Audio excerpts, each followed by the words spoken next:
Hey guys, what is up? Welcome to the video. In this video, I'm going to be showing you guys how to operate the distillery. It's really close to the wartime factory, which is just right over there.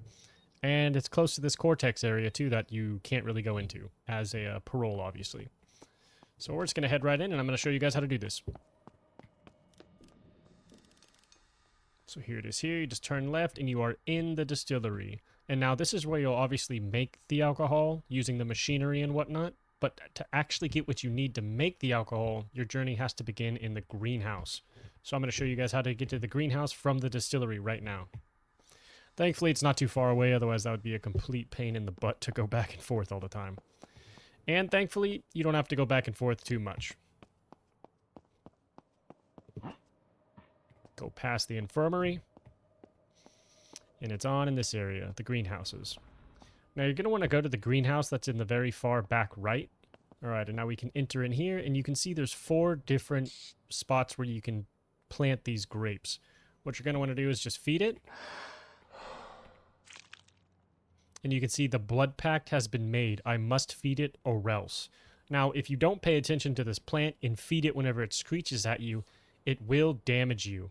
And obviously over time, it can even kill you. And the more you're assigned to, the more on top of it you have to be. So I'm just going to assign myself to all 4 of these really quick.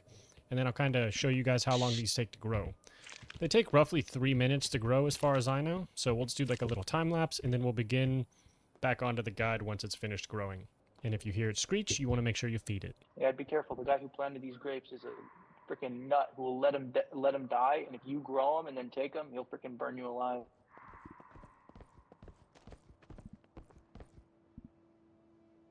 Hello, officer. I see you gave up the scum life, 90s. Yep, I had to for now. That's fair, that's fair. I'm making a guide right now if you want to say hi to YouTube. Hello, YouTube! You making it for the distillery? Yes, sir. Yeah! Dude, this game is so tough, dude. Yeah, I made a beginner's guide so that way people actually know what the hell they're doing. Yeah. Yeah, it was hard at first, I ain't gonna lie. Oh, one of them just screeched at me. Dying of thirst. See how it says dying of thirst at the bottom? Now they're all growing again. And now we just wait again. And this takes about 3 minutes if you're really on top of it and just feed them instantly, but you just kind of gotta chill, shoot the shit with the boys, and just wait, honestly. And there you go, ready to harvest. Harvest this one. You want to grab the grapes.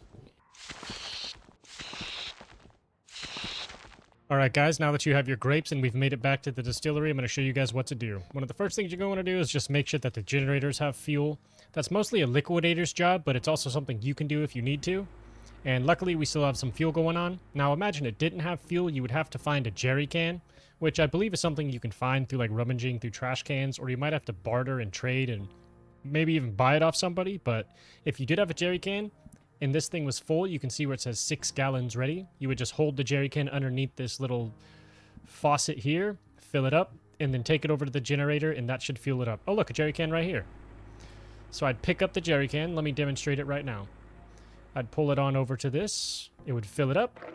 There you go. You just hear the sound of it being full. Now it says that it's full right now. Take it over the generator. And there you go. Now it just went from somewhere in the 20s to 72. And now let's imagine this thing says it's bone dry instead of 5 gallons. You'd have to put biological waste inside of this thing. And one example of that is cancer pods. But as you can see, there was conveniently a jerry can here, potentially left by a liquidator, so we can actually start our distilling.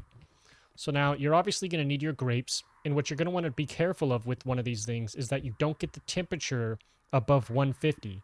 Because if that does happen, this machine will pop and destroy all the bottles you have inside of it and basically ruin everything you're working on. How do these work? All right, well, I just taught him how to do it. Now let me teach you guys how to do it. Okay, so now that we're ready to do this, what we want to do is first check the temperature. As you can see, the temperature's low, so we're going to have to turn the machine on. What we want is for the temperature to be just above 100, somewhere in this range. You do not want it to hit 150. Otherwise, the machine will pop and destroy everything you have in it being processed.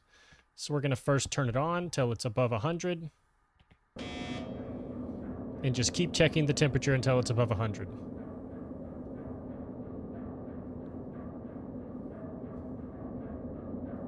There we go, it just jumped up. I'm gonna wait for it to give one more tick, then I'm gonna drop all the grapes in there. Alright, I'm gonna drop the grapes in there, and then once it gets over 100, I'm gonna stop the machine. Drop the grapes in this hole here, and if you look here, you can see where it says 12 processing, 0 ready. That ready number will slowly go up, and the processing number will slowly go down as you have this over 100 degrees. So we're starting to get close. And you really want to be careful you watch the temperature on this, because if this machine pops, everything inside of it is destroyed, and you just wasted a monumental amount of time in terms of growing these grapes and actually like going through the process of heating this machine up. Okay, one more tick. There we go. Now it's over 100. And now I'm going to let it get to like right here before I actually stop it. That way it doesn't cool down too fast. And there you go. Now you can see 1's ready and 11 are processing. So we just got to watch this thing carefully.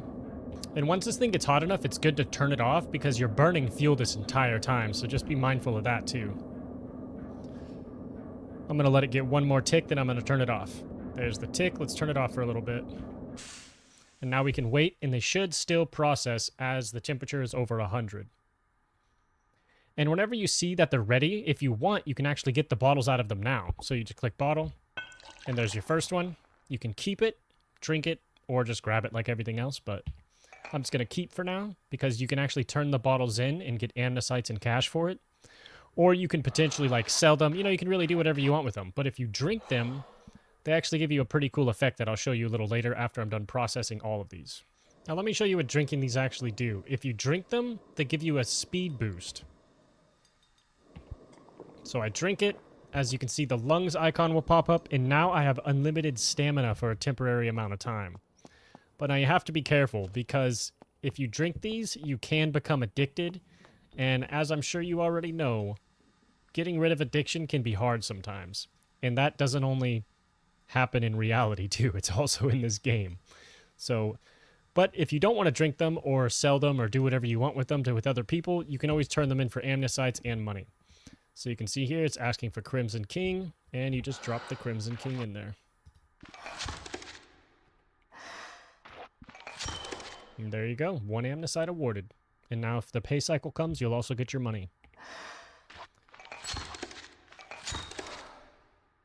You can see this is a pretty efficient way. It does take some time, but it is an efficient way to earn a good amount of andesites in comparison to some of the other jobs.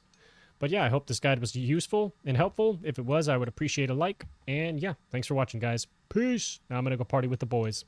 Just watch for people smelling their fingers. They typically just itch their balls like right before that, so it's a good sign. Okay.